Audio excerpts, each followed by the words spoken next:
आपल्या सर्वांचं स्वागत आहे.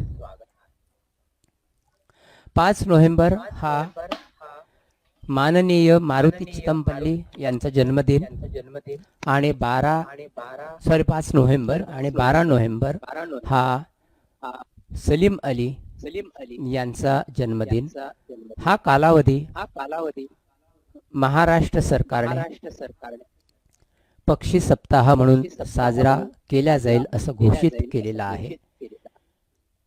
गेले अनेक वर्षांपासून किंवा असं म्हणू काही 3-4 वर्षांपासून हा प्रयत्न चालू होता. महाराष्ट्र पक्षीमित्र संघटना आणि बहार नेचर फाउंडेशन यांनी हा प्रयत्न केला. त्याला यश आलेलं आहे आणि सरकारने सकारात्मक प्रतिसाद दिला आहे. तर मी याबद्दल गव्हर्नमेंटचं सरकारचं आभार मानतो.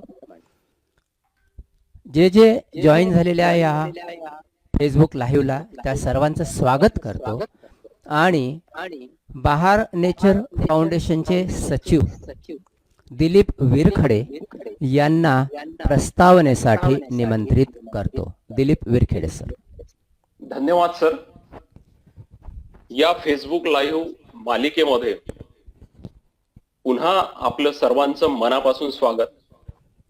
बहार नेचर फाउंडेशन आणि महाराष्ट्र पक्षी मित्र संघटना यांच्या संयुक्त विद्यमाने दिवंगत उल्हास राणे सर यांच्या स्मृती प्रित्यर्थ आपण ही व्याख्यानमाला आयोजित करीत आहोत पक्षी सप्ताहानिमित्त.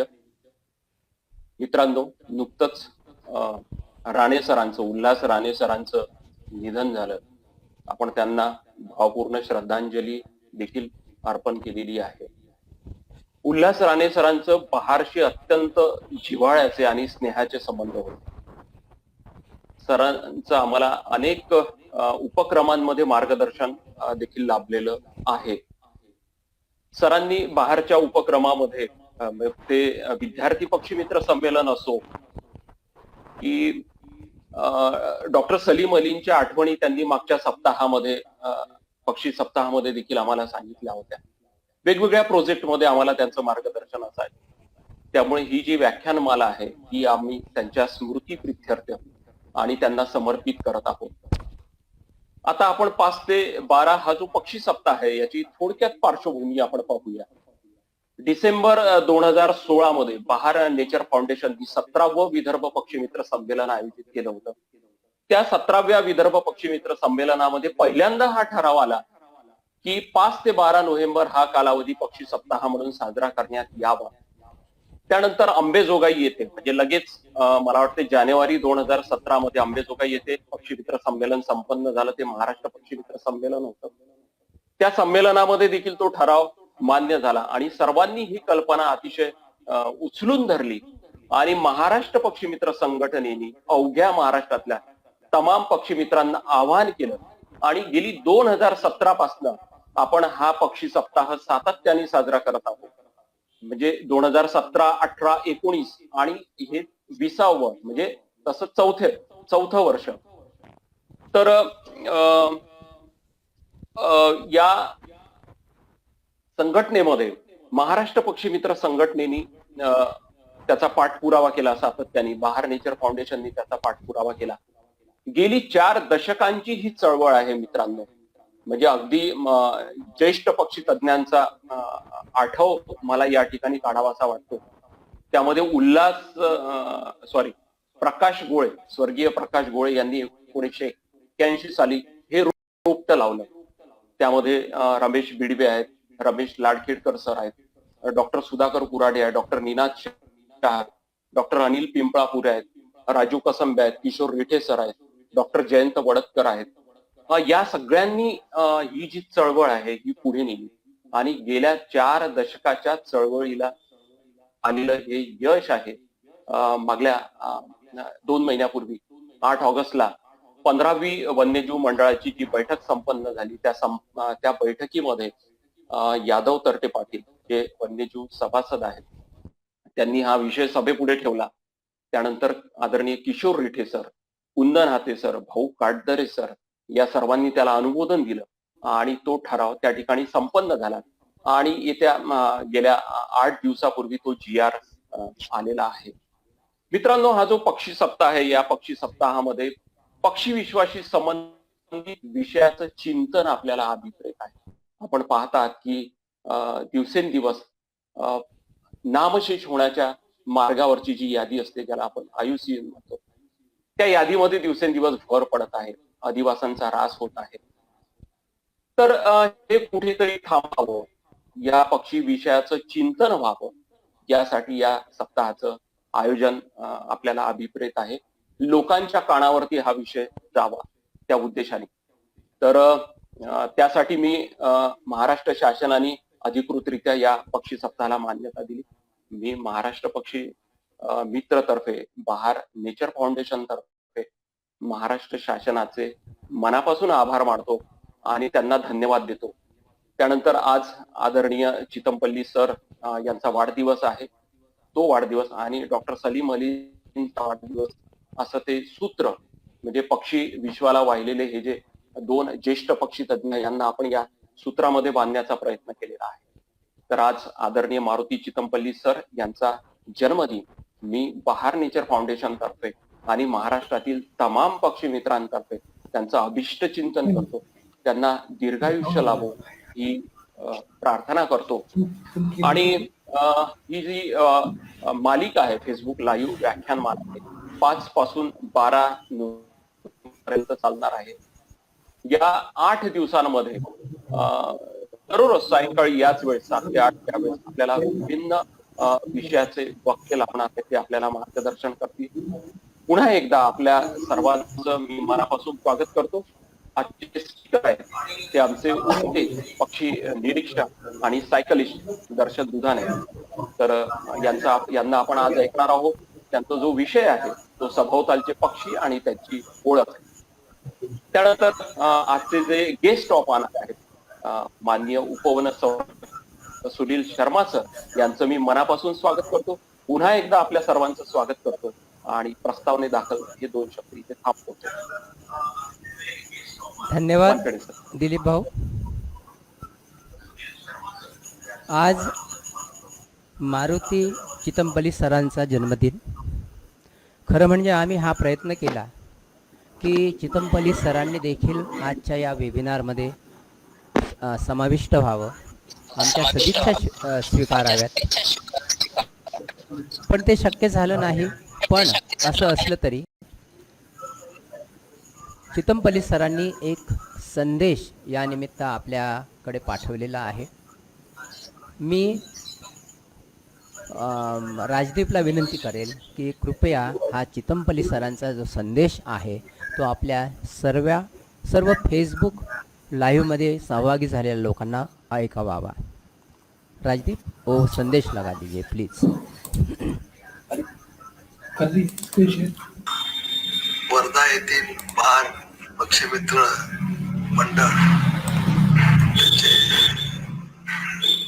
मुख्य सभासद विरखेडे आणि त्यांचे अध्यक्ष यांनी मला साधारण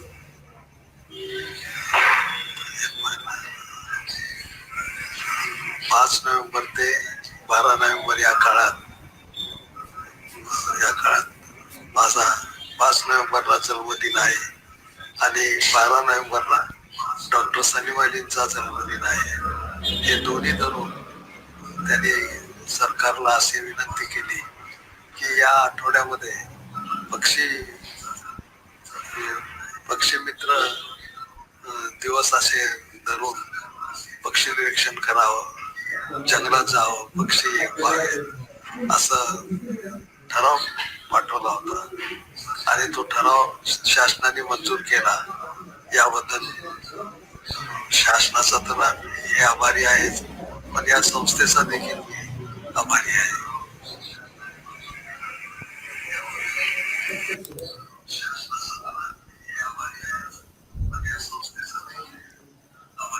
प्रत्यक्ष जरी सर सहभागी होऊ शकले नाहीत तरी त्यांनी हा संदेश पाठवला आणि आपल्या सर्वांना उत्साहित केलेला आहे. यानंतर आज ही जी व्याख्यानमाला आपण सुरू करत आहोत या व्याख्यानमालेचे उद्घाटक म्हणून आपल्याला लाभलेले आहेत माननीय सुनील शर्मा सर, जे वर्धेचे उपवन संरक्षक आहेत. सुनील शर्मा सर आमच्या ॲक्टिव्हिटीजला नेहमीच मदत करीत असतात. नुकतीच बहारतर्फे जी पक्ष्यांची चेकलिस्ट प्रकाशित करण्यात आली आहे, आजच हा समारंभ झाला आणि माननीय जिल्हाधिकारी आणि सुनील शर्मा यांच्या उपस्थितीमध्ये ही चेकलिस्ट आज प्रकाशित झालेली आहे. मला सांगायला आवडेल की या चेकलिस्ट प्रकाशनासाठी जो काही खर्च येणार आहे आलेला आहे तो वन विभागातर्फे सुनील शर्मा यांनी करण्याचं आम्हाला वचन दिलेलं आहे. मी त्यांचा मनपूर्वक आभारी आहे. या पक्षी सप्ताहानिमित्त वन विभागाने देखील काही कार्यक्रम घेतलेले आहेत आणि असे नेहमीच आमच्या पाठीशी असलेले, आमच्या वेगवेगळ्या उपक्रमांना सहकार्य करणारे सुनील शर्मा आज उद्घाटक म्हणून आपल्याला लाभलेले आहे. मी माननीय सुनील शर्मा यांचं या ठिकाणी मनपूर्वक स्वागत करतो आणि या प्रसंगी त्यांनी उद्घाटनीय 2 शब्द आम्हाला सांगावे अशी नम्र विनंती त्यांना करतो. Sunil Sharma sir, please.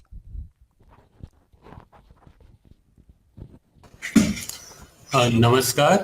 सर्वप्रथम मी बहार नेचर फाउंडेशन आणि आपले जे महाराष्ट्राचे पक्षी मित्र संघटना आहे त्याचं अभिनंदन करतो की त्यांनी एक नवीन उपक्रम काढलेला आहे.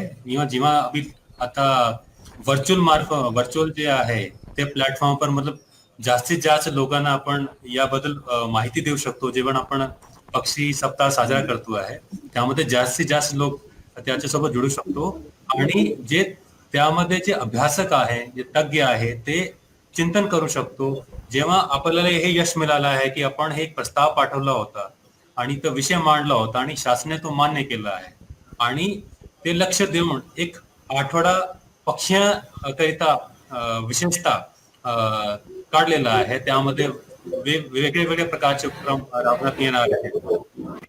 त्यामध्ये मतलब छायाचित्र प्रदर्शनी असो किंवा काही वेटलँड जे पाणथळ आहे त्यांची साफसफाई असो किंवा जनजागृतीचे जे उपक्रम होणार आहे. आणि जेव्हा आपण कोणताही सण असो त्यामध्ये सण असताना ते जेव्हा आपण म्हणतो पक्षी सप्ताह आहे, हे आपल्यासाठी चांगली आणि अभिमानाची गोष्ट आहे. पण सध्या ते चिंतनची आणि चिंताची गोष्ट सुद्धा आहे की जेव्हा आपण पाहिला की लॉकडाऊन मुळे खूप जे ट्रॅफिक कमी झाला होता, इंडस्ट्रीज कमी झाली होती, काम थांबला होता, तेव्हा खूप चळवळ पक्ष्यांची चळवळ जी आहे ते वाढली होती. हे कुठे ना कुठे आपल्याला हे सोचण्यासाठी मतलब आपल्याला बाध्य करतो की ते जे आठवडा आहे त्यामध्ये मला आपण पक्ष्यांसाठी काय करू शकतो. मतलब त्याची खूप आपण जनजागृती करू शकतो, जनमानस पर्यंत आपण पोहोचू शकतो त्याला. आणि जे तज्ञ आहे, अभ्यासक आहे ते वेगळ्या विषयावर काही तोडगा आपल्याला करता येईल का, काही प्रस्ताव पुन्हा आपण शासनाला प्रस्तावित करता येईल का, काही अशी स्कीम आपल्याला प्रस्तावित करता येईल की त्याच्या अधिवास आपण सुरक्षित ठेवू, त्याच्या अधिवास वाढवण्यासाठी आपण काय प्रयत्न करू शकतो, तशा आपण त्यामध्ये करू शकतो. एकदा पुन्हा मी बहार नेचर फाउंडेशन आणि महाराष्ट्र पक्षी मित्र संघटना आहे यांचे अभिनंदन करतो आणि बहार नेचर फाउंडेशनचा एकदा पुन्हा अभिनंदन करतो की त्याने वर्धासाठी एक नवीन जे आहे अपडेटेड व्हर्जन जे बुक चेकलिस्ट आहे ते आपले गार्ड आणि आपले जे वन कर्मचारी त्यांच्यासाठी सुद्धा सहकार्य करण्याच्या होणार आहे, त्याची ओळख करण्यामध्ये. त्यामध्ये पुन्हा आपल्या सगळ्यांचं अभिनंदन आणि शुभेच्छा देतो की आपला जे आठवडा आहे यशस्वी राहणार आहे. आपण हे जे चळवळ सुरू केली आहे ते कुठे ना कुठे आपली यशस्वी करेल. धन्यवाद. जय महाराष्ट्र, जय हिंद. धन्यवाद सर. आपलं नुकतंच सुनील शर्मा यांनी आपलं उद्घाटनीय वक्तव्य इथे दिलेलं आहे. मी त्यांचं पुन्हा एकदा आभार मानतो आणि आता आपण आमच्या विषयाकडे जाऊया. आपले आजचे जे वक्ते आहेत, खरं म्हणजे बहार नेचर फाउंडेशनचे सर्वात तरुण म्हणता येईल असे ते सदस्य आहेत दर्शन दुधाने. तर हे आपल्यासमोर विषय मांडणार आहे, पण विषय मांडण्याच्या आधी त्यांचा परिचय होणं गरजेचं आहे. त्यामुळे मी आमचे जे कार्यकारिणी सदस्य आहेत दीपक गुढेकर सर यांना विनंती करतो की त्यांनी दर्शन दुधाने यांचा परिचय करून घ्यावा. आज पक्षी सप्ताहाच्या प्रथम दिवशी पहिले पुष्प घुमटार आहेत बहार नेचरचे युवा पक्षी निरीक्षक दर्शन दुधाने. मी दर्शन दुधानेचा परिचय करून देतो. दर्शन दुधाने हे BSc थर्ड इयरला Bajaj college of science Wardha येथे आहेत. त्यांचा आवडता विषय केमिस्ट्री, बॉटनी, झुलॉजी. ते 6 वर्षापासून पक्षी निरीक्षण हा छंद सोबतच सापांबद्दल लोकांमध्ये जनजागृती करण्याचे काम करत आहेत. निसर्गाचे महत्त्व पटवून देत ते पक्षी निरीक्षण आणि पक्षी संवर्धनाकरता नेहमी धडपडत असतात. जंगल भ्रमंतीचे सुद्धा त्यांना वेड आहे. सोबतच वन्यजीव छायाचित्रण सुद्धा ते करतात. क्रिकेट, बॅडमिंटन आणि शास्त्रीय संगीत, चित्रकला, गार्डनिंग, आकाश निरीक्षण यांची सुद्धा. Darshan, please start your lecture. तर मी दर्शनला निमंत्रित करतो. सर्वांना नमस्कार. Good evening to all of you. Bahar nature foundation व महाराष्ट्र पक्षीमित्र संघटना यांच्या संयुक्त विद्यमाने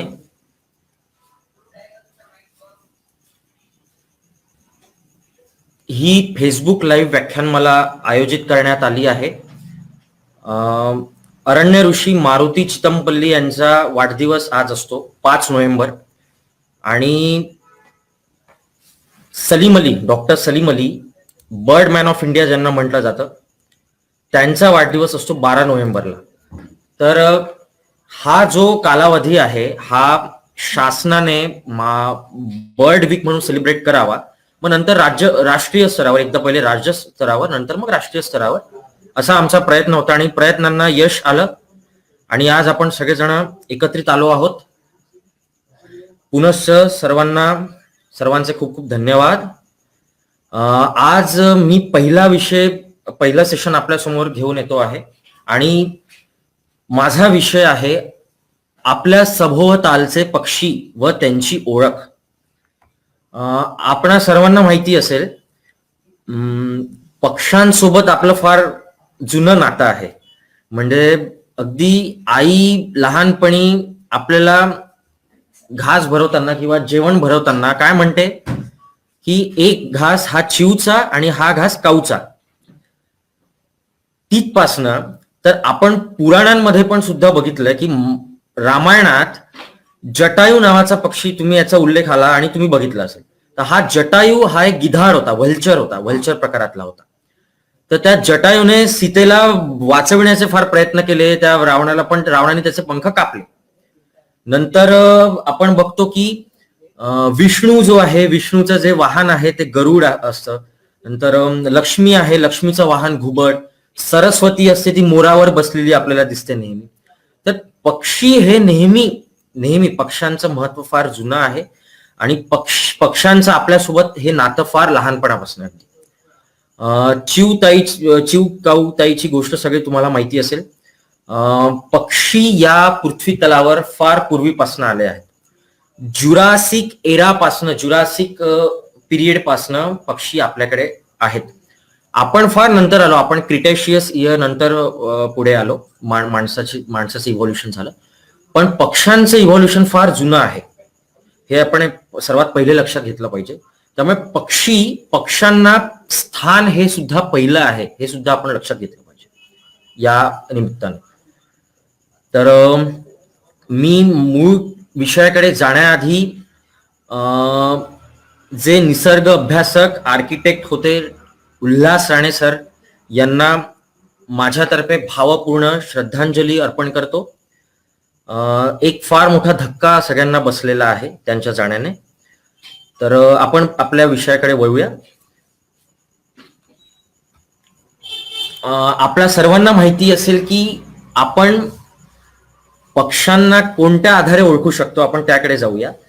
तर जाती तुम्हाला माहिती असेल, मानवाने जाती तयार केल्या. मानव हा वेगवेगळ्या मानवासारखाच दिसतो, पण जाती ज्या आहेत, जे आपण कास्ट सिस्टीम जी तयार केली ती आपण स्वतः तयार केली. ती मुळात ही नव्हती. पण पक्ष्यांमध्ये किंवा बाकी प्राण्यांमध्ये असं नाहीये. त्यांना वेगवेगळे कॅरेक्टर्स आहेत.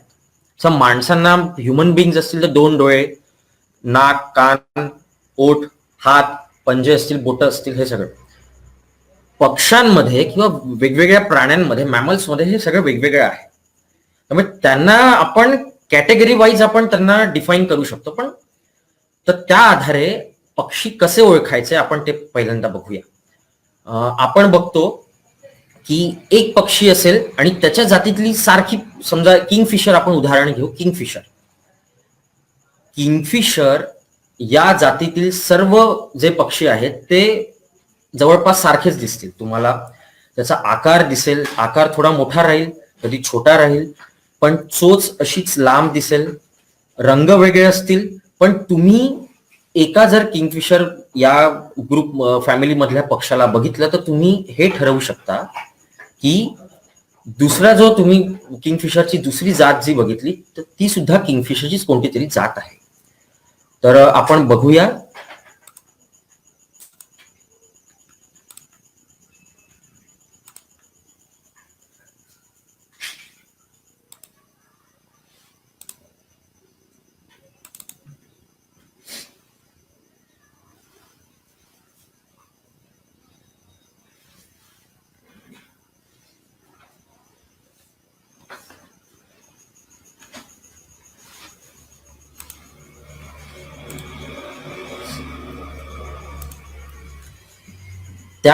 त्याकडे वळण्याआधी आपण भारतात पक्षी निरीक्षण हा छंद किंवा हे प्रोफेशन हे कसं सुरू झालं त्याबद्दल थोडक्यात माहिती घेऊया. A.O. ह्यूम यांना फादर ऑफ इंडियन ऑर्निथॉलॉजी असं म्हटलं जातं. ऑर्निथॉलॉजी म्हणजे पक्ष्यांचा शास्त्रीय पद्धतीने अभ्यास. आणि दुसरं जे व्यक्तिमत्व आहे आपल्या सर्वांना माहिती असेल, डॉक्टर सलीम अली यांना बर्ड मॅन ऑफ इंडिया असं आपण म्हणतो.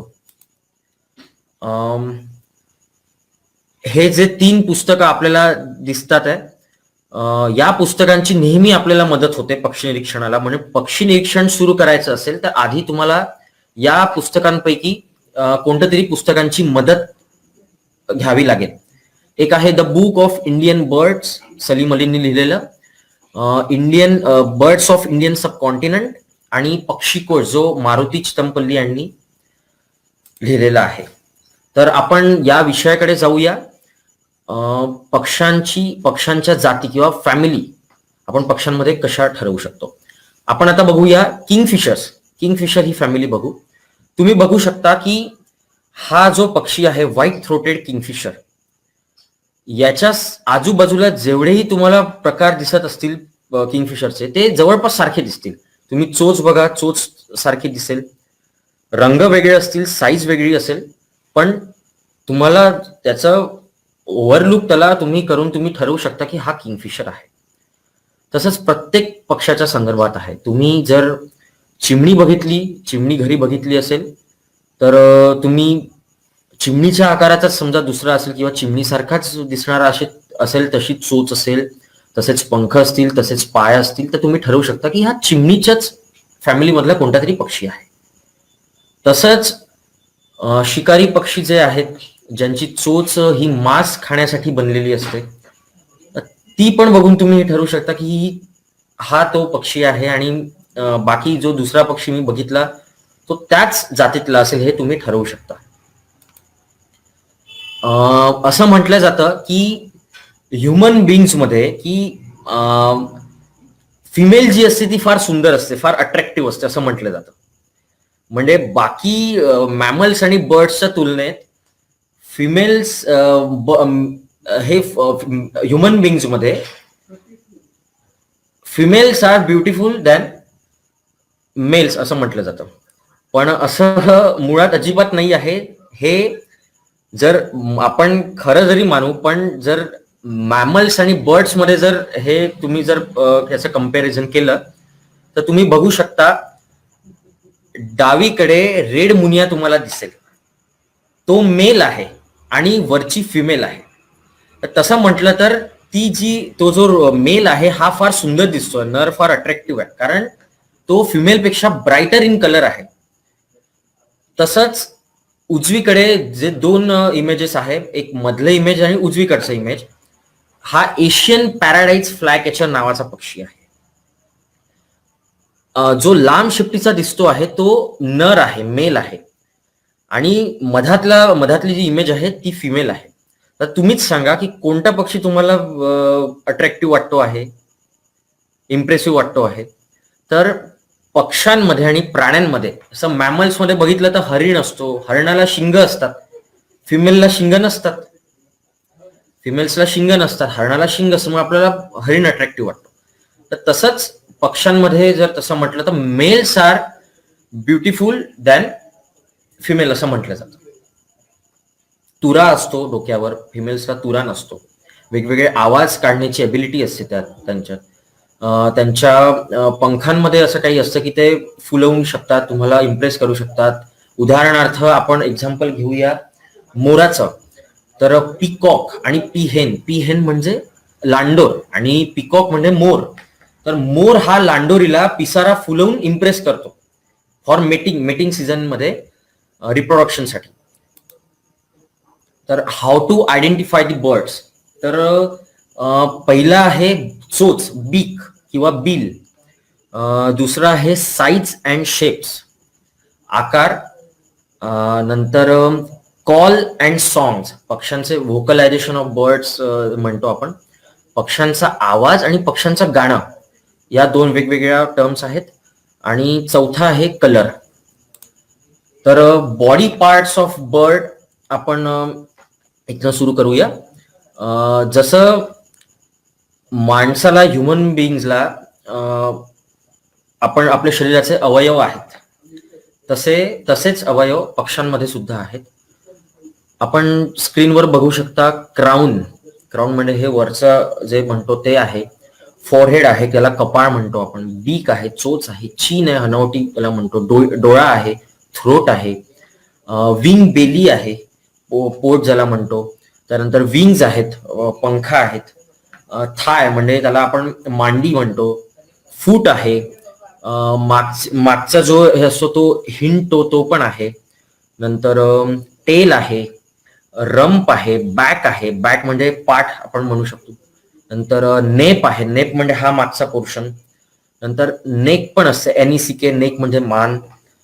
तर हे पक्ष्यांचे अवयव. या पक्ष्यांच्या अवयवांप्रमाणे त्यांना नावं पडली आहेत. म्हणजे व्हाईट थ्रोटेड किंगफिशर, उदाहरण आपण घेतलं व्हाईट थ्रोटेड किंगफिशर. पांढऱ्या छातीचा किंवा पांढऱ्या गळ्याचा किंगफिशर, खंड्या, असं त्याचं नामकरण होतं. पुढे जाऊया. डिफरंट टाइप्स ऑफ बीक, विविध प्रकारच्या चोची. तर आपण यात बघू शकता की मुनिया ज्या असतात त्या ग्रेन इटिंग या प्रकारात येतात. त्यांची चोच ही जी असते ती बिया खाण्यासाठी बनलेली असते. ज्वारीच्या यावर त्याच्यावर बसतात आणि त्या ज्वारीला ते खातात. नंतर नेक्टर फिडिंग आपण माहिती आहे, जे नेक्टर परागकण असतात फुलांवरचे. सनबर्ड त्या फुलावर बसतो आणि आतमध्ये चोच टाकून ते सगळे पोलन ग्रेन्स आतमध्ये घेतो. फ्रूट इटिंग जे टाइप्स असतात, ज्या पक्ष्यांचा जे आहेत, चोचीचा जो प्रकार आहे, तर ते फक्त फळं खाण्यासाठी त्यांची चोच बनलेली असते. ते फक्त फळच खाऊ शकतात, ते मांस खाऊ शकत नाही, ते बिया खाऊ शकत नाही, ते धान्य खाऊ शकत नाही. नंतर फिल्टर फिडिंग हे बघाल तुम्ही, तर फ्लेमिंगो जो असतो हा असा निवडून त्या चिखलामधून निवडून मासोळ्या खातो. तर फिल्टर फिडिंग स्क्रीनवर तुम्ही जे बघत असाल, जी डायग्राम आहे ती फ्लेमिंगोची दाखवलेली आहे. दुसरा आहे एरियल फिशिंगचा अर्थ तुम्हाला लक्षात आला असेल.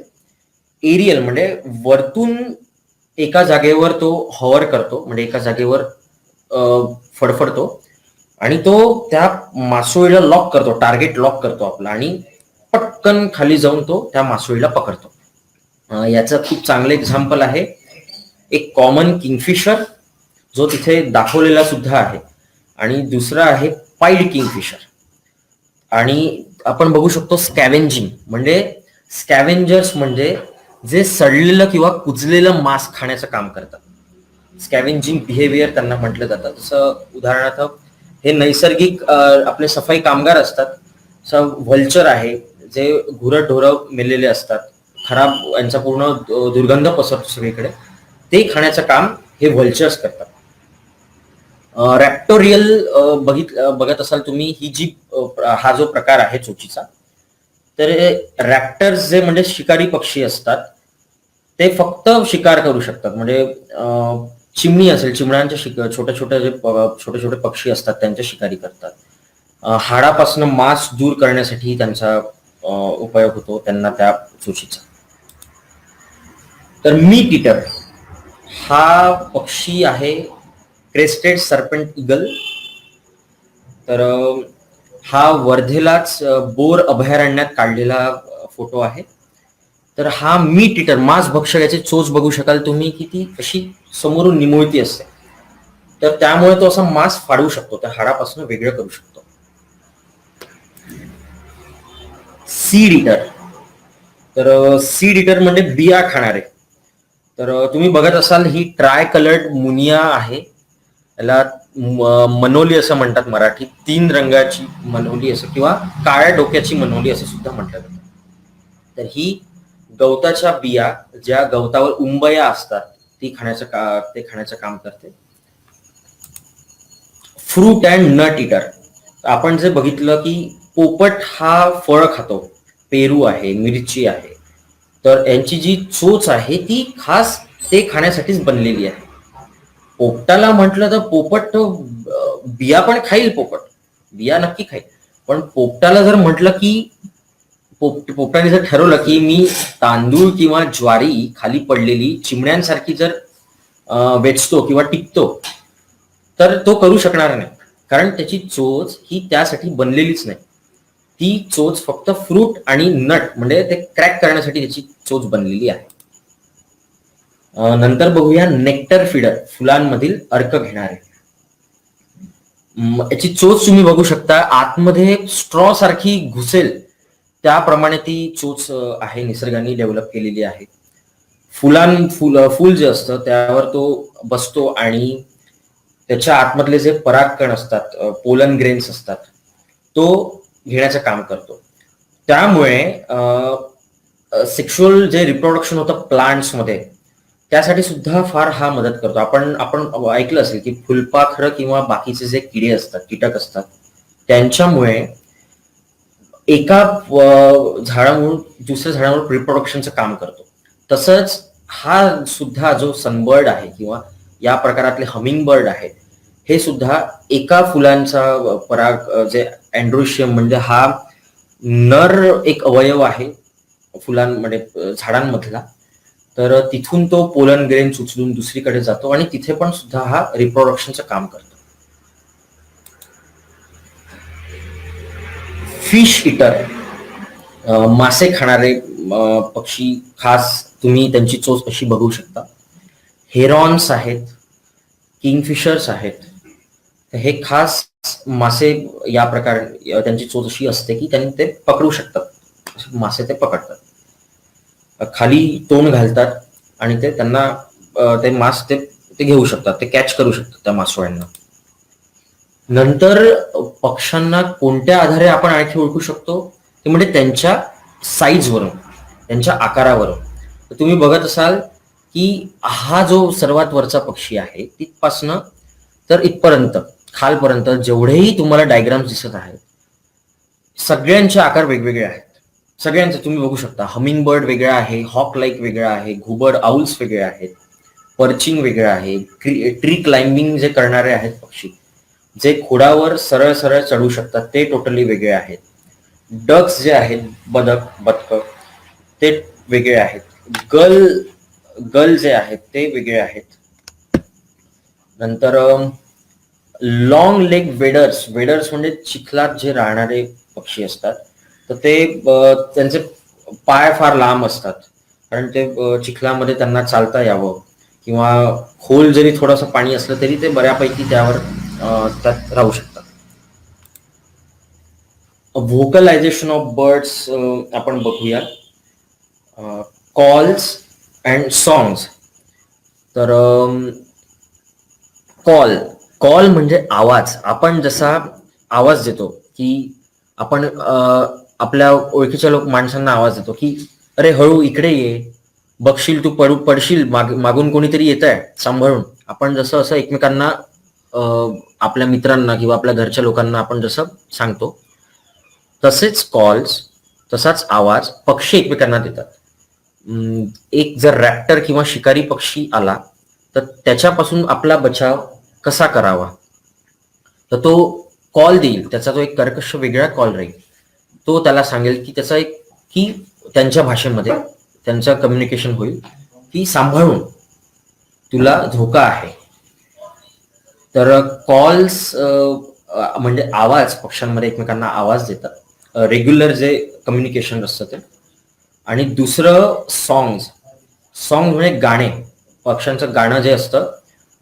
आपण जसं गाणं म्हणतो तसा पक्षी त्या सॉंगचा वापर त्यांच्या मेटिंग सीझनमध्ये, त्यांच्या त्या मेटिंग पिरियडमध्ये मादीला म्हणजे फिमेलला इम्प्रेस करण्यासाठी करतो.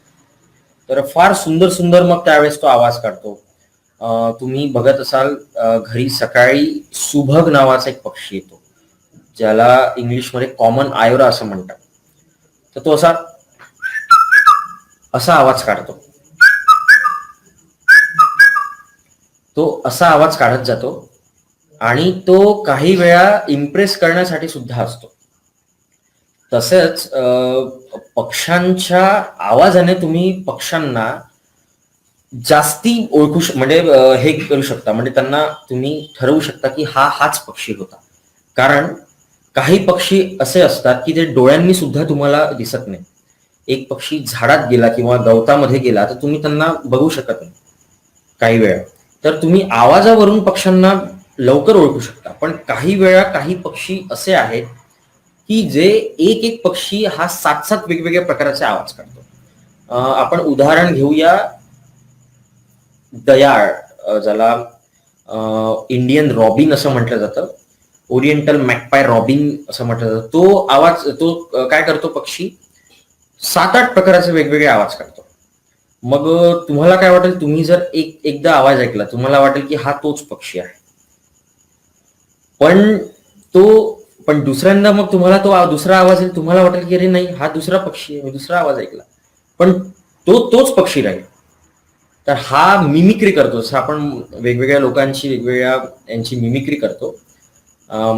माणसाला ॲबिलिटी आहे ती, तर तशी पक्ष्यांना सुद्धा ॲबिलिटी आहे. लायर बर्ड नावाचा एक पक्षी आहे, आपल्या भारतात नाही तो, पण तो वेगवेगळ्या पक्ष्यांच्या मिमिक्री करतो. म्हणजे त्यांनी जर ऐकलं, पक्ष्यांचा आवाज ऐकला तर तो काढेल आपल्यासमोर. तर काही झू मध्ये आपण हा पक्षी बघू शकता. डिफरंट कलर्स, पक्ष्यांना रंगांद्वारे आपण सर्वात जास्ती लक्षात ठेवू शकतो आपल्या डोक्यामध्ये. उदाहरण आपण घेऊया हळद्या या पक्षाचं, ज्याला इंग्लिशमध्ये golden oriole, Indian golden oriole असं म्हटलं जातं. हळद्या का बरं म्हणतात, त्याच्या नावावरूनच तुम्हाला कळलं असेल की हळदीसारखा पिवळा असा तो पक्षी असतो, अगदी पिवळा. मग एकदा तुम्ही त्या पक्षाला बघितलं की तुम्ही त्याला दुसऱ्यांदा पुढच्या वर्षी जरी एकदा बघितलं, तुम्ही बिलकुल ओळखू शकेल की हा तोच पक्षी आहे, हा हळद्याचा आहे. तर आपण बघू शकता की एवढे सुंदर सुंदर कलर्स आहेत. जसं शेड कार्ड्स आपण बघतो, शेड कार्ड्स मध्ये वेगवेगळे कलरचे शेड्स येतात. तसं या वरती तुम्ही इमेज मध्ये बघू शकता की वेगवेगळ्या सुंदर, म्हणजे एका कलरचे वेगवेगळे शेड्स तुम्ही या पिक्चर मध्ये बघू शकता. तर हे सगळे वेगवेगळ्या प्रकारचे, वेगवेगळ्या रंगांचे पक्षी आपल्या जगात आहेत. एक दुसरं बघूया, थ्रेट्स फॉर बर्ड्स, म्हणजे पक्ष्यांसाठी धोका. पक्ष्यांसाठी काय धोका असू शकतो. तर पहिले आहे नायलॉन मांजा.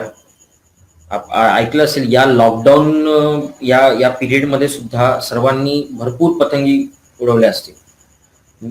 रोज म्हणजे जो बघितला तो पतंगीच्या मागे लागलेला.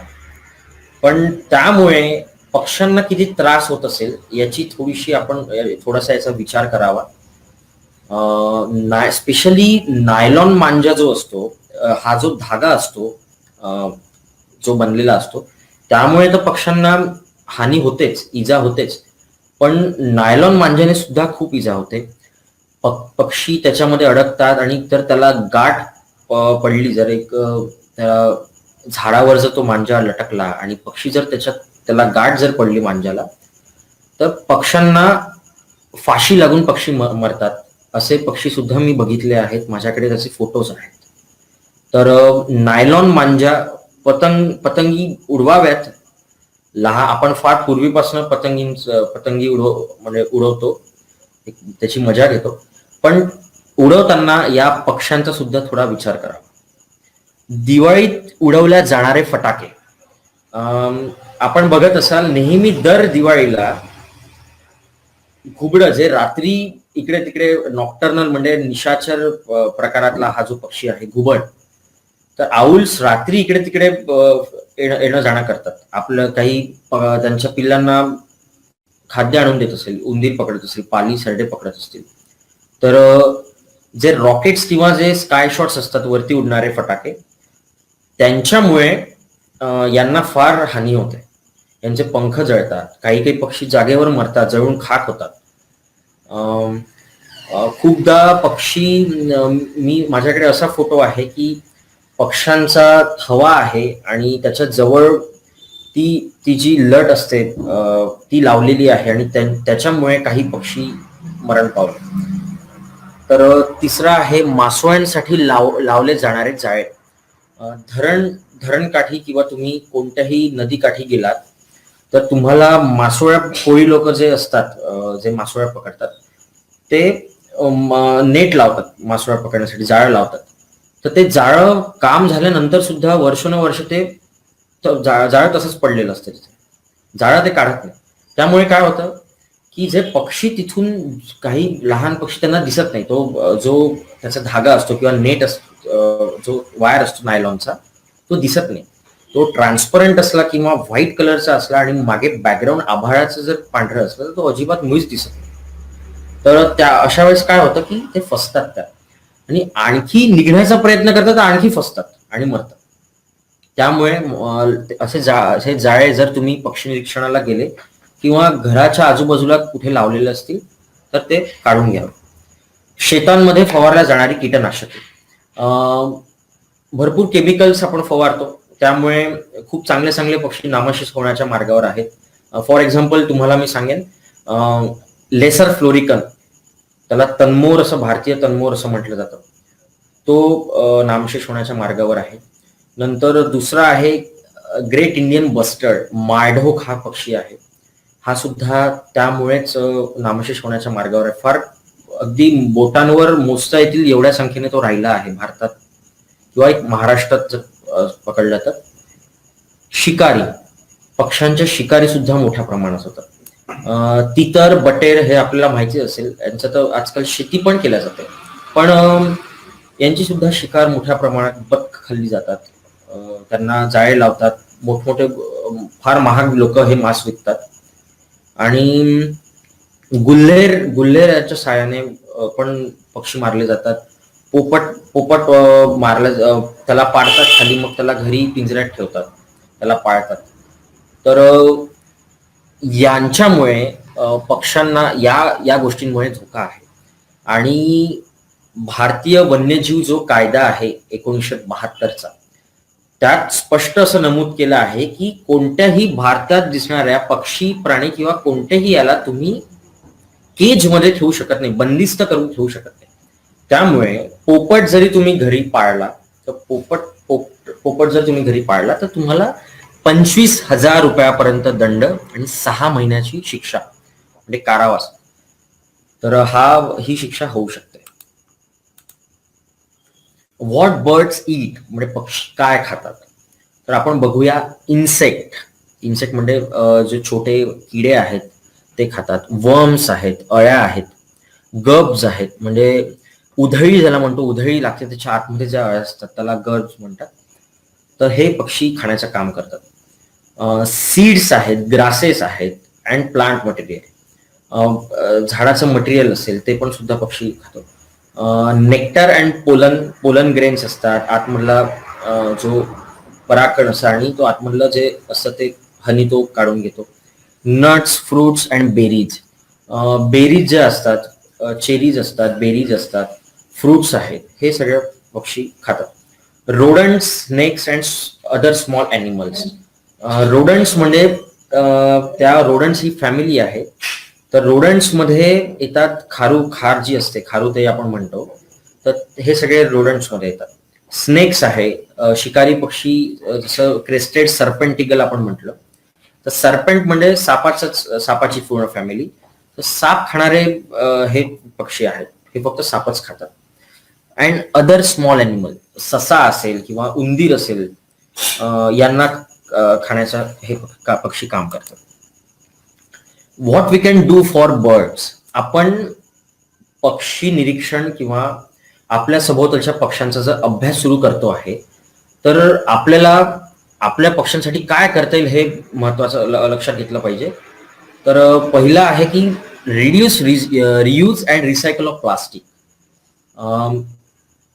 रिड्यूस म्हणजे कमी केला, त्यानंतर त्याचा पुनर्वापर, रियूज आणि रिसायकल. रियूज नंतर तुम्ही जे फेकाल परत फॅक्टरीमध्ये जाऊन त्याच प्लास्टिकने आणखी दुसरं प्लास्टिक बनते. तर कमीत कमी प्लास्टिकचा वापर करावा. प्लास्टिक बॅग्स तुम्ही बॉयकॉटच केल्या पाहिजे. म्हणजे त्याचा बिलकुल प्लास्टिक शिवाय असं आपण म्हणू शकत नाही. प्लास्टिक शिवाय खूपदा प्लास्टिक आपल्याला मदत पण करतो, वॉटरप्रूफिंगचं काम करतो. पण प्लास्टिक बॅग्स जिथे गरजेच्या नाही तिथे नाहीच मागाव्यात. आपण कापडी पिशवी सोबत घेऊन जावे. दुसरं आहे ट्री प्लांटेशन. पक्ष्यांचं घरटच ते झाडावर बनवतात, त्यामुळे पक्ष्यांना सर्वात पहिले पाहिजे झाड. त्यामुळे झाडांचं प्लांटेशन तुम्ही मोठ्या संख्येने केलं पाहिजे. वर्षात म्हणजे आपल्या वाढदिवसाला जरी प्रत्येकाने एक झाड लावलं तर त्याच्या पूर्ण आयुष्यभरात तो 80 वर्ष जरी जगला तरी 80 झाडं तो लावेल. पण असं जर विचार केला, सर्वांनी जर असं केलं, तर कितीतरी झाडं निर्माण होतील. Use of cloth bag and paper bags. कापडी पिशवी आणि कागदी पिशव्यांचा वापर करावा. Place a simple shallow earthen bowl while during summer. उन्हाळ्यात आपण एक असं जास्ती खोल नसावं, ते जास्ती खोल नसावं, असं निमुळतं तसं एक मातीचं भांडं आपण पक्ष्यांसाठी तरी ठेवू शकतो. वरती गच्चीवर ठेवू शकतो किंवा अंगणात ठेवू शकतो, मागच्या अंगणात ठेवू शकतो. नंतर remove unwanted unnecessary nets from your surrounding. आपण मागे बोललोच.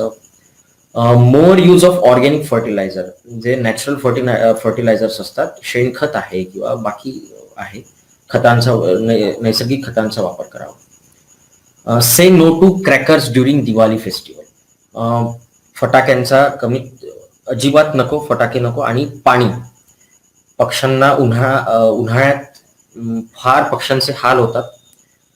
तुम्ही बघत असाल की उन्हाळ्यात पक्षी तुम्ही भरपूर ठिकाणी बघितलं असेल की एक टोटी असते, त्या टोटीतून थेंब थेंब पाणी पडत असतं आणि तो पक्षी जागेवर फडफड करून तो पाणी त्या चोचीमध्ये घेण्याचा प्रयत्न करत असतो. तर आपल्याला जशी तहान लागते तशी त्या पक्ष्यांना सुद्धा लागते, त्यामुळे कमीत कमी पाण्याचा वापर करावा. मी काही प्रश्न तुमच्या समोर मांडणार आहे. तुम्हाला पण काही प्रश्न असतील आपल्या सभोवतालच्या पक्ष्यांबद्दल, तुम्ही सुद्धा कमेंट बॉक्समध्ये टाका. National bird of India. लहान मुलं आपल्यासोबत जुळलेले असतील, काही तुमच्या घरी असतील, त्यांनी कृपया याचे आन्सर द्यावा त्याच्यात कमेंट बॉक्समध्ये. State bird of Maharashtra. आपल्या महाराष्ट्राचा राज्य पक्षी कोणता आहे? एक राष्ट्रीय पक्षी सर्वांना माहिती असेल, नॅशनल बर्ड ऑफ इंडिया, पण स्टेट बर्ड म्हणजे राज्य पक्षी हा माहिती नसतो भरपूर लोकांना. तर याचं उत्तर द्यावं.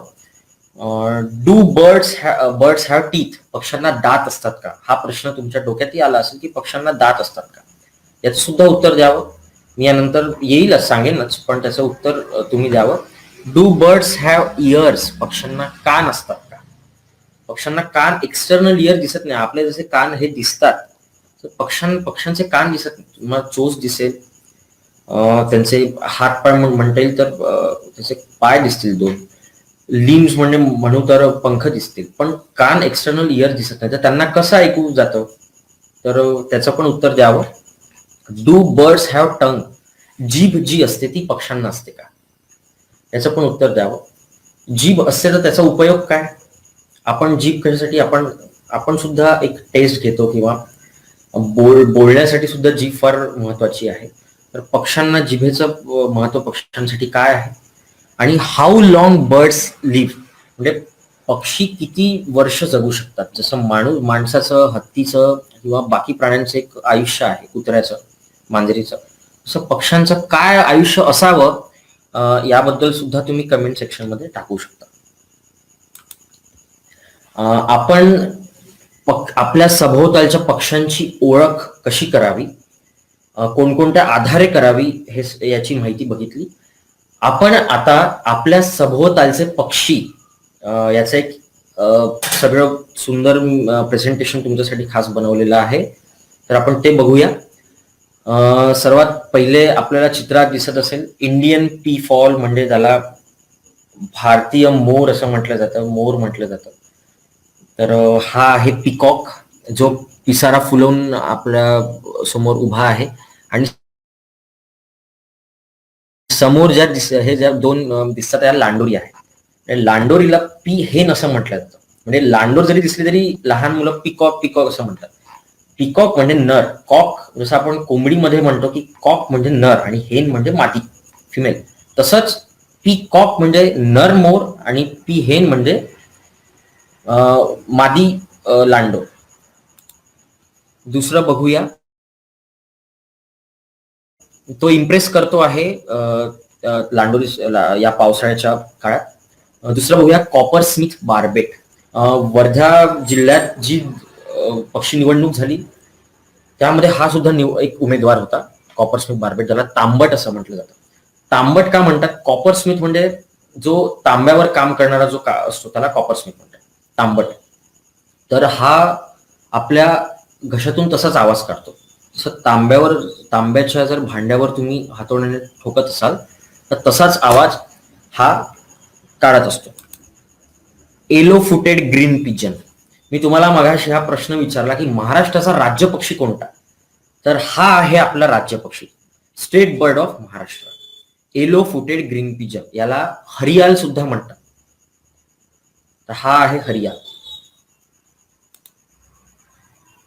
मी हाही प्रश्न विचारला तुम्हाला की पक्ष्यांना जीभ असते का, तर हे त्याचं उत्तर तुमच्या समोर आहे.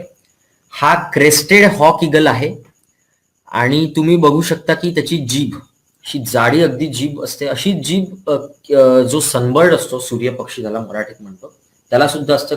बारीकसा जो तार असतो तशी ती जीभ असते आणि तो वेळोवेळी बाहेर काढत असतो. तर ही जी टंग असते, जी जीभ असते, ही मासाला किंवा कोणत्याही याला आतमध्ये ढकल्यासाठी असते. त्या जिभेने तो आतमध्ये ढकलतो आणि तो ते आतमध्ये मग डायजेशन त्याचं होतं पक्ष्यांचं.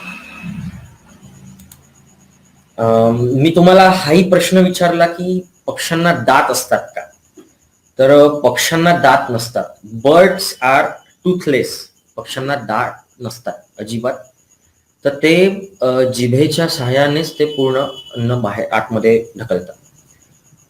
मी आणखी प्रश्न विचारला होता की पक्षी जास्तीत जास्त किती वर्ष जगू शकतात, तर असा रेकॉर्ड आहे की बंदिस्त केलेला जो पक्षी आहे तो ऑब्विसली जास्त दिवस जगेल बाहेरच्या तुलनेत, कारण बाहेर त्याला वेगवेगळ्या कंडिशनचा सामना करावा लागतो. शिकारी पक्षी आहे, शिकारी पक्षी त्याच्यावर अटॅक करेल. चिमणी आहे, त्या चिमणीचं कॅप्टिव्हिटीमध्ये म्हणजे एक्स सितू हे कन्झर्वेशनचा एक हा टाईप आहे, म्हणजे त्याच्या नॅचरल हॅबिटेट पासून दूर नेता, म्हणजे आपण पिंजऱ्यात जसं ठेवतो तसं त्याला एक्स सितू असं म्हटलं जातं. आणि इन सितू म्हणजे त्या कंडिशनमध्ये, त्यांच्या फेवरेबल कंडिशनमध्ये, नॅचरल हॅबिटेटमध्ये.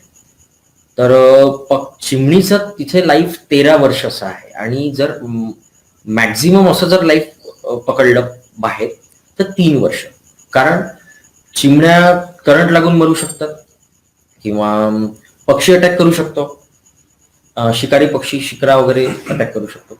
असे वेगवेगळे त्याच्यात ऍस्पेक्ट आहेत त्याचे, त्यामुळे यांचं लाईफ हे असतं.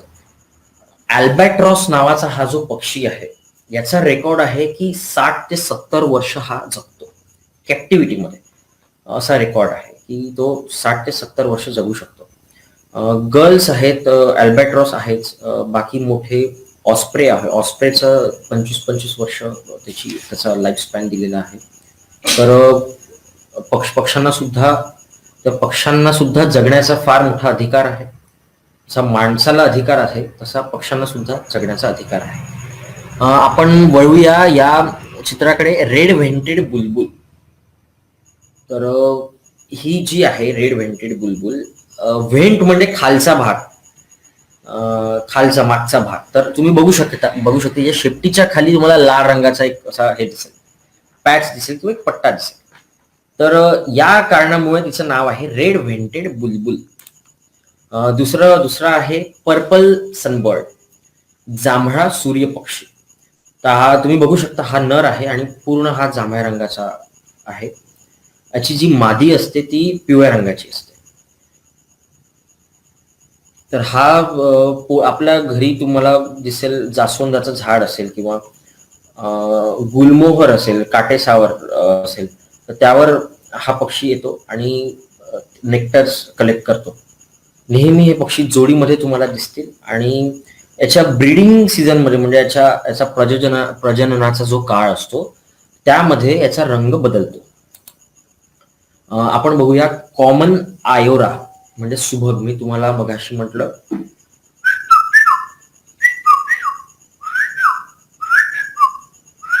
असा हा जो आवाज असतो हा पक्षी काढतो. हा तुम्हाला ऐकायला मिळेल. याची शिटी सकाळी जर तुम्ही बघितलं, म्हणजे एक गृहिणी, जी घरी राहणारी गृहिणी असते, ती जर किचन मध्ये काम जरी करत असेल आणि तिला जर आवड निर्माण झाली की पक्षी निरीक्षण मला छंद जोपासायचा आहे, तर ती या प्रकारे म्हणजे पक्ष्यांचा आवाज ऐकून की अरे हा तोच पक्षी होता, अरे याचा रंग हा होता, तर ती या प्रकारे आपलं नॉलेज किंवा आपल्या पक्षी निरीक्षणाचा हा जो छंद आहे ती वाढवू शकते.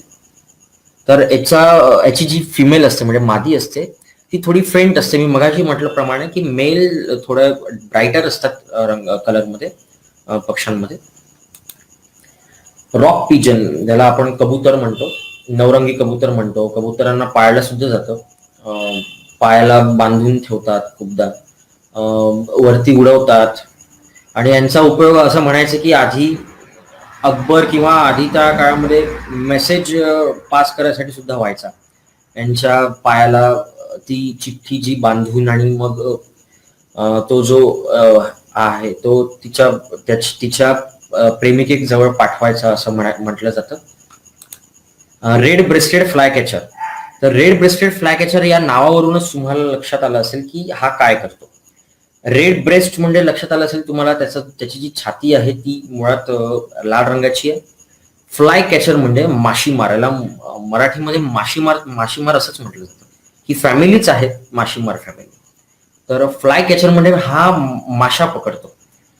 खूपदा छोट्या ज्या माशा असतात मधाच्या पोळ्याच्या तिथे जवळपास राहतो किंवा कुठेही ज्या माशा त्या स्पायडर म्हणजे आपले जे काटी नसते तिच्या जाळ्यामध्ये अडकलेल्या माशा असतात त्यांना सुद्धा खाण्याचं काम करतो. तर ही फॅमिली फार सुंदर आहे. या फॅमिलीमध्ये फार सुंदर सुंदर पक्षी आहे. मगाशी मी तुम्हाला सांगितल्याप्रमाणे जो एशियन पॅराडाइज फ्लाय कॅचर जो पक्षी आहे लांब शेपटीचा, तो सुद्धा फ्लाय कॅचर या माशीमार या फॅमिलीमध्येच येतो. व्हाईट व्हॅक्टेल. तर व्हाईट व्हॅक्टेल याला धोबी म्हटलं जातं, पांढरा धोबी. धोबी का म्हटलं जातं की हा शेपटी कंटिन्यू तुम्हाला अशी खालीवर खालीवर खालीवर खालीवर करताना दिसते. तर धोबी जसा कपडे आपटतो त्या दगडावर साफ करण्यासाठी तसंच हा करत असतो कंटिन्यू. आणि हिवाळ्यात आपल्याकडे येतो. याचे काही प्रकार जे आहेत या फॅमिलीमधले ते हिवाळ्यात आपल्याकडे येतात. सलीम अलींनी याचा एक चांगला प्रयोग केलेला होता. त्यांच्या घरी हा पक्षी रेग्युलर यायचा आणि त्यांनी याच्या पायाला रिंगिंग केलं होतं या पक्षाचं. आणि पुढच्या वर्षी सुद्धा त्याच सीझन मध्ये तो पक्षी त्यांच्याकडे आला. त्यांच्या खिडकीतून त्यांनी तो बघितला. तर यावर सुद्धा त्यांनी मग खूप मोठं काम केलं होतं. Small minivet. हा फार सुंदर पक्षी आहे, स्मॉल विनवेट. तुम्ही बघत असाल हा मेल आहे.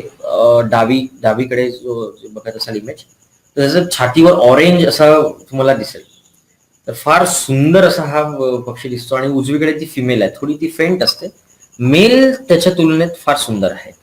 तर हा पक्षी पण फार सुंदर आपल्या घरासभोवताल मिळेल. वर्धेत मी वर्धा जिल्ह्याचं जर बोलायचं गेलो, मी वर्धा जिल्ह्याचं म्हणेल खास. गोपुरी हा जो एरिया आहे, किंवा आरवी नाक्याकडे पंजाब कॉलनी, किंवा तिकडे अग्निहोत्री कॉलेज हा जो परिसर आहे, त्या वर्धेच्या आसपास जिथे झाडं आहेत तिथे हा पक्षी तुम्हाला हमखास बघायला मिळेल. आणि ग्रुपमध्ये असतो तो पक्षी. बघूया शिक्रा. याचं नावच तुम्हाला बघितल्यावर, म्हणजे शिक्रा म्हटल्याबरोबर तुम्हाला लक्षात येईल की शिकार करणारा पक्षी शिक्रा. तर हा जो आहे डावीकडचा हा मेल आहे आणि ही फिमेल आहे. डोळे थोडे लालसर, जास्ती लाल असतात मेलचे, आणि फिमेलचे तेवढे नसतात.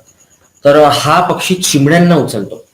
तुम्ही खूपदा जर बरोबर बघितलं, अंगणामध्ये बसले असाल तर चिमण्या बसलेल्या असतात, हा पक्षी येतो आणि चिमणी पकडून घेऊन जातो. इंडियन रॉबिन हा सुद्धा एक पक्षी आहे. हा डावीकडा मेल आहे आणि उजवीकडची फिमेल आहे. हा सुद्धा फार सुंदर गाणं गातो. ओरिएंटल मॅकपाय रॉबिन, मी तुम्हाला म्हटलं की फार वेगवेगळ्या प्रकारचे आवाज काढतो, तर हा तो oriental magpie robin. Indian golden oriole म्हणजे हळद्या.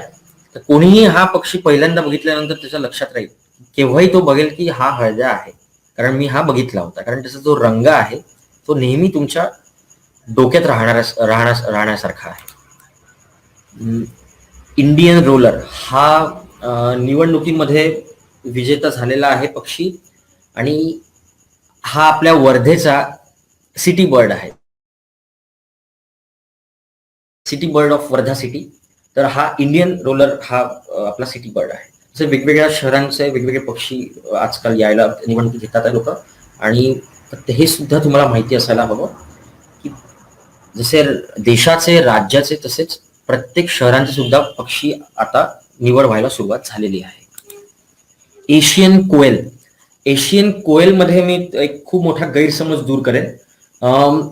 लता मंगेशकर हिला गाणं कोकिळा असं म्हटलं जातं, पण मुळात गाणं कोकिळा म्हणजे गाणं कोकिळा गात नाही. ते गाणं असतं तो मेल जो असतो कोकिळ, हा जो उजवीकडे तुम्हाला पूर्ण काळा दिसतो आहे आणि लाल रंगाचा डोळा आहे, तो गातो. त्यामुळे गाणं कोकिळ असं असायला हवं. ते गाणं कोकिळा नको, फिमेल गात नाही. आणि डावीकडे ही जी आहे ही मादी आहे. बार नाऊल, याला गव्हाणी घुबड असं म्हणतात. हा पिकांचं खूप संरक्षण करतो उंदरांपासून. उंदीर प्रचंड जर शेतामध्ये झाले तर घुबडं तिथे जर आले तर तुम्हाला खूप शेतकऱ्यांना याची मदत होईल. आणि जवळपास हा पक्षी 1 एकरचा एरिया कव्हर करतो जवळपास असं म्हणतात. Spotted owlet. तुम्ही रात्री जर फिरायला निघाले जेवणानंतर तर तुम्हाला शहरांचे जे पोल असतात इलेक्ट्रिसिटीचे, त्या लॅम्पवर हे पक्षी खूपदा बसलेले दिसतात. फार सुंदर गोड असा हा पक्षी आहे. याला स्पॉटेड आउलेट असं म्हटलं जातं. पिंगळा असं म्हटलं जातं, ठिपकेवाला पिंगळा. व्हाईट थ्रोटेड किंगफिशर, जसं आपण बोललो की हा सुद्धा एक पक्ष आपल्या निवडणुकीमध्ये उमेदवार होता. व्हाईट थ्रोटेड किंगफिशर, आणि याची पूर्ण छाती ही पांढरी असते आणि किंगफिशर हा जातीतला आहे. तुम्ही याला सहज ओळखू शकता की हा व्हाईट थ्रोटेड किंगफिशर किंवा पांढऱ्या छातीचा खंड्या आहे. Laughing Dove. तर लाफिंग डव याच्यासाठी म्हणतात की हसताना असा आवाज काढतो, असा हा पक्षी नेहमी असा आवाज काढत असतो. आणि नेहमी तुम्ही याला भोवरी म्हणत असाल मराठीत. नेहमी या सर्वांचा आवडता आहे laughing dove. White browed fantail. तर फॅन्टेल का म्हणतात की याची शेपटी बघत असाल, टेल म्हणजे तुम्हाला मी आधीच सांगितलं की शेपटी फॅन, जो फॅन असा आपण उघडतो तो तसा त्याची ती शेपटी तुम्हाला दिसते.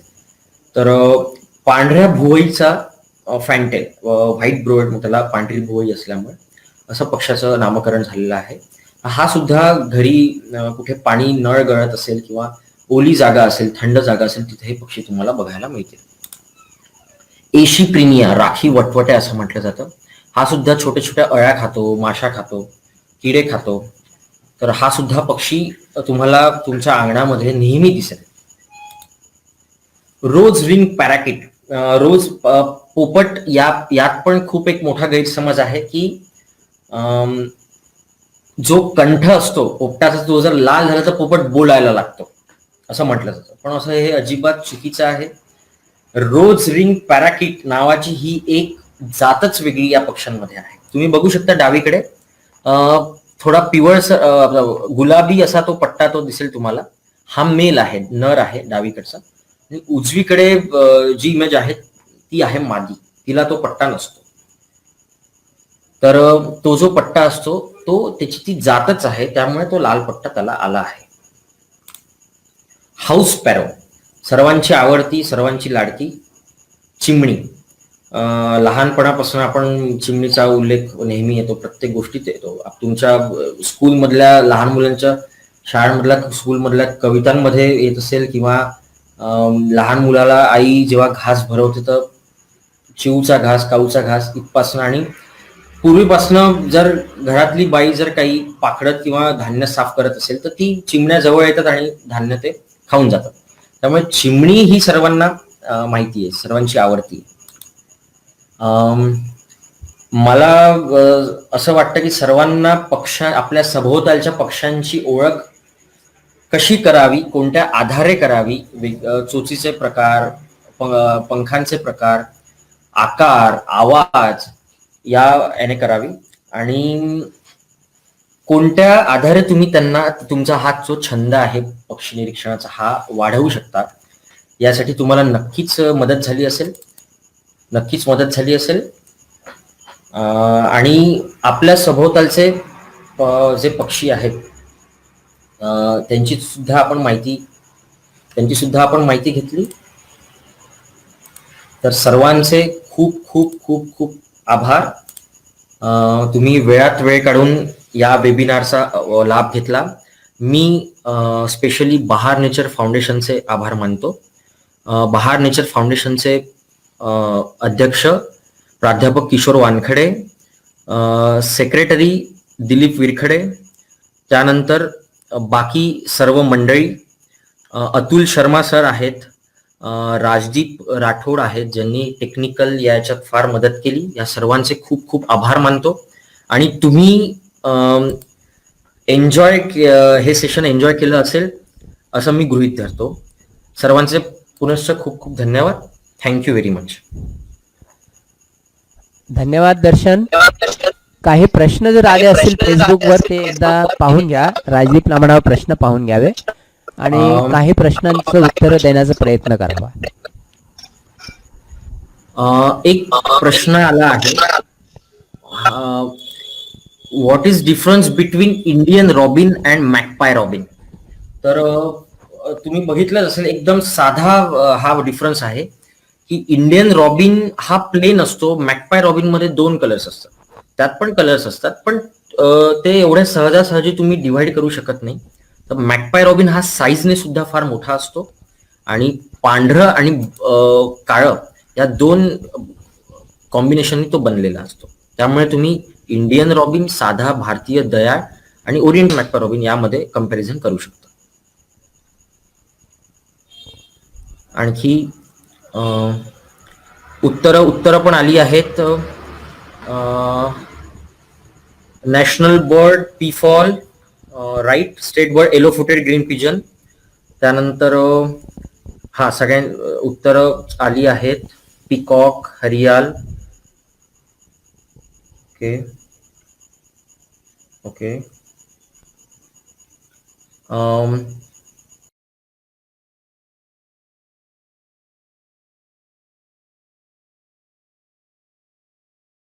सर्वांना येतो. धन्यवाद दर्शन. बहार नेचर फाउंडेशन व महाराष्ट्र पक्षी मित्र संमेलन द्वारा आयोजित निसर्ग अभ्यासक आदरणीय उल्हास राणे यांच्या स्मृतीप्रित्यर्थ फेसबुक लाईव्ह व्याख्यानमालेचं आयोजन आज आपण या ठिकाणी केलेलं. आणि पहिल्या पुष्पाची सुरुवात आज आपण पक्षी अभ्यासक दर्शन दुधाणे यांच्या व्याख्यानाने केली होती. आणि आजच्या व्याख्यानमालेचा विषय होता आपल्या सभोवतालचे पक्षी व त्यांची ओळख. दर्शन, ही सर्वप्रथम तुझे मनापासून आभार मानते की तू अगदी सहज आणि सुंदररित्या ही माहिती आपल्या सर्वांपर्यंत पोहोचवली आणि खूप छान तुम्ही एक्सप्लेन केलं. थँक्यू. निसर्गामध्ये पक्ष्यांचं सुद्धा एक वेगळं असतं, एक वेगळं विश्व असतं. त्यामध्ये विविध प्रकारचे पक्षी आढळतात. आपण त्या पक्ष्यांना कसं ओळखू शकतो? त्यांच्या रंगांवरून, त्यांच्या आवाजावरून आपण त्यांना ओळखू शकतो. सोबतच एक महत्वपूर्ण बाब म्हणजे पक्ष्यांना कुठल्या गोष्टींपासून धोका आहे आणि त्यांना आपण कसं वाचवू शकतो, आपण त्यांचं संवर्धन कसं करू शकतो. तर ही माहिती तू सर्वांना सांगितली, त्याबद्दल मी तुला तुझे बहार नेचर फाउंडेशनच्या वतीने आभार मानते. सोबतच आजच्या व्याख्यानमालेला उद्घाटक म्हणून लाभलेले उपवन संरक्षक श्री सुनील शर्मा सर यांचा सुद्धा मी आभार मानते की ते या कार्यक्रमाला हजर राहिले. सोबतच त्यांचे मार्गदर्शनपर 2 शब्द सुद्धा आम्हाला लाभलेत. तसेच बहार नेचर फाउंडेशनचे अध्यक्ष किशोर मानखेडे सर, सचिव दिलीप पिरखेडे सर, तसेच गुडेकर सर, सोबतच बहार नेचर फाउंडेशनच्या सर्व कार्यकर्त्यांच्या प्रयत्नांमुळेच आज हा कार्यक्रम आपण घेऊ शकलो. ही फेसबुक लाईव्ह मालिका आपण घेऊ शकलो. तर या सर्वांचा सुद्धा मी आभार मानते. तसेच फेसबुक लाईव्हच्या माध्यमातून बराच श्रोतावर्ग आज या कार्यक्रमाला उपस्थित राहिला, त्यांनी ही व्याख्यानमाला ऐकली, त्याबद्दल त्यांचा सुद्धा मी आभार मानते. सोबतच जसं वानखेडे सरांनी सांगितलं की उद्या सुद्धा एक नवीन विषय आम्ही आपल्या सर्वांसमोर घेऊन येणार आहोत. तर उद्या सुद्धा सर्वांनी या फेसबुक लाईव्ह मालिकेचा आस्वाद घ्यावा असं मी सर्वांना विनंती करते. तसंच आजची ही व्याख्यानमाला संपली असं जाहीर करते.